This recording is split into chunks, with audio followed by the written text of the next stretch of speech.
Good morning বন্ধুরা, সবাইকে সুপ্রভাত। সবাইকে সাফল্যের দিশা ইউটিউব চ্যানেলে স্বাগতম।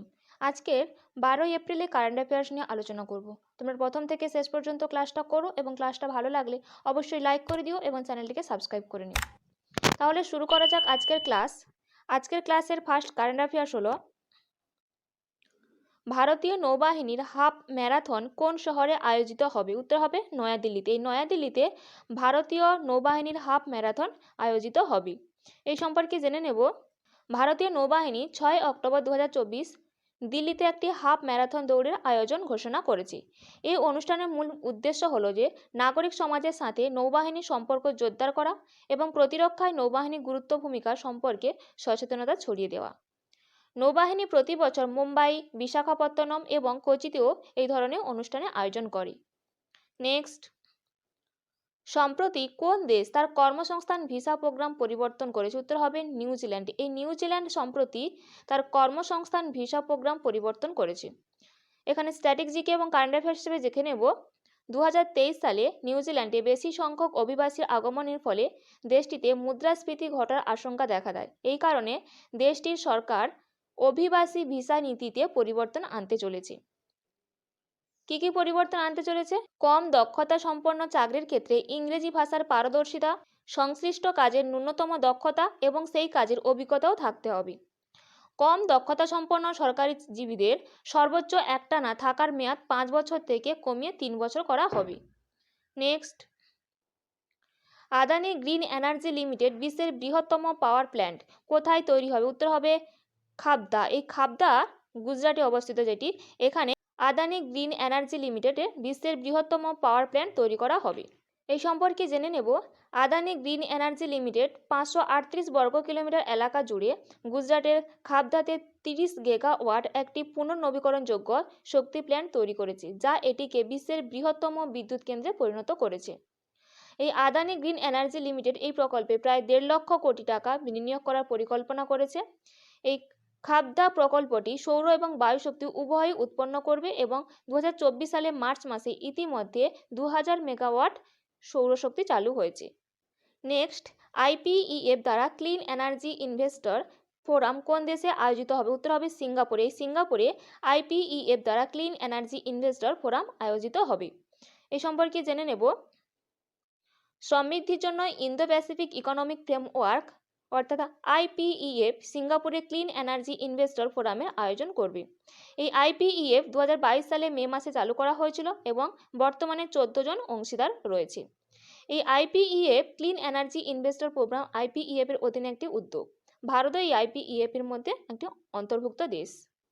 নেক্সট, কোন রাজ্যের জাপ্পি সম্প্রতি জিআই ট্যাগ পেল? উত্তর হবে আসামে। এই আসামের জাপ্পি সম্প্রতি জিআই ট্যাগ পেয়েছে।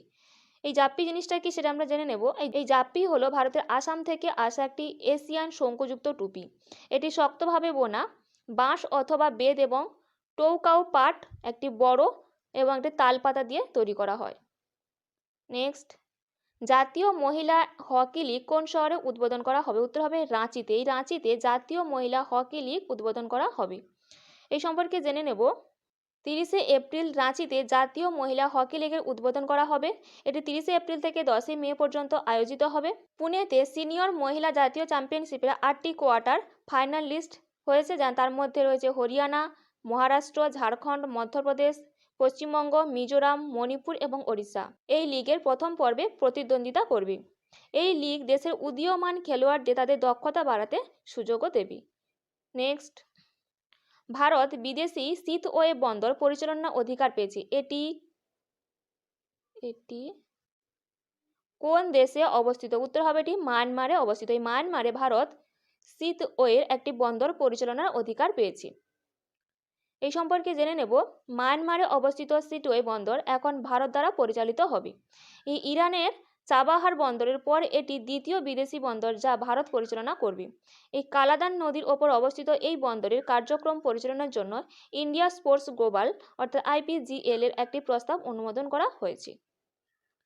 নেক্সট, সম্প্রতি কোন স্থানে যোগ মহোৎসবের আয়োজন করা হয়েছে? উত্তর হবে পুনে অর্থাৎ মহারাষ্ট্রের পুনেতে। এই মহারাষ্ট্রের পুনেতে সম্প্রতি যোগ মহোৎসবের আয়োজন করা হয়েছে। এই সম্পর্কে জেনে নেব।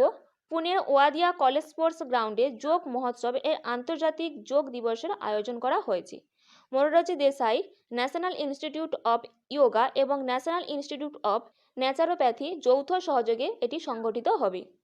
নেক্সট, সিনিয়র মহিলা জাতীয় হকি দলের কোচ হিসাবে কাকে নিযুক্ত করা হয়েছে? উত্তর হবে হরেন্দ্র সিংকে। হরেন্দ্র সিংকে সিনিয়র মহিলা জাতীয় হকি দলের কোচ হিসেবে নিযুক্ত করা হয়েছে।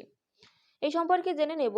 প্রাক্তন ভারতীয় হকি খেলোয়াড় এবং দ্রোণাচার্য পুরস্কারপ্রাপ্ত হরেন্দ্র সিংকে হকি ইন্ডিয়া সিনিয়র জাতীয় মহিলা হকি দলের কোচ হিসেবে নির্বাচিত করেছে। 2017 সালে এশিয়া কাপ জয়ী সিনিয়র জাতীয় মহিলা হকি দলের কোচ ছিলেন হরেন্দ্র সিং। এই সিনিয়র জাতীয় মহিলা হকি দলের কোচ হিসেবে নিয়োগ পাওয়ার আগে হরেন্দ্র সিং কোচ ছিলেন মার্কিন জাতীয় পুরুষ হকি দলেরও কোচ ছিলেন। হরেন্দ্র সিং এর আগে মহিলা জাতীয় হকি দলের সিনিয়র কোচ ছিলেন হল্যান্ডের জান্নাকে স্কপম্যান।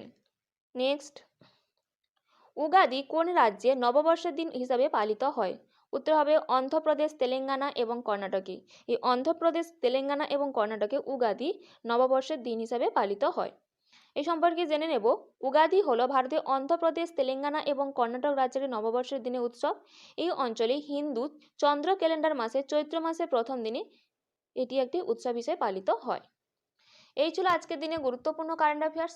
এইরকম গুরুত্বপূর্ণ কারেন্ট অ্যাফেয়ার্স পেতে অবশ্যই সাফল্যের দিশা ইউটিউব চ্যানেলটিকে সাবস্ক্রাইব করে নিও এবং বন্ধুদের মধ্যেও শেয়ার করে দিও। তাহলে আশা করি আপকামিং কম্পিটিটিভ এক্সামগুলোতে কারেন্ট অ্যাফেয়ার্স নিয়ে কোনো সমস্যা হবে না। আজকের ক্লাসটা এই পর্যন্ত।